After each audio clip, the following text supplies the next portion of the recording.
Network News. Mga kasama, kuha tayo ng sitwasyon dyan po sa Kalye Crisologo sa Vigan, Ilocos Sur dahil po ramdam na ang pagdagsa ng mga turista.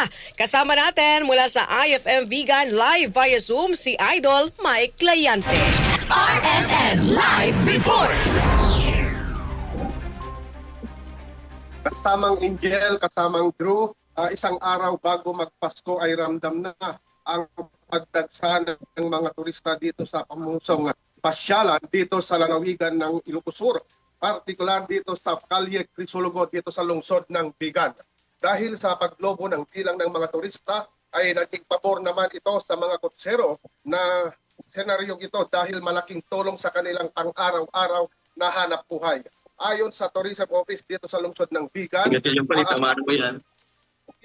na ito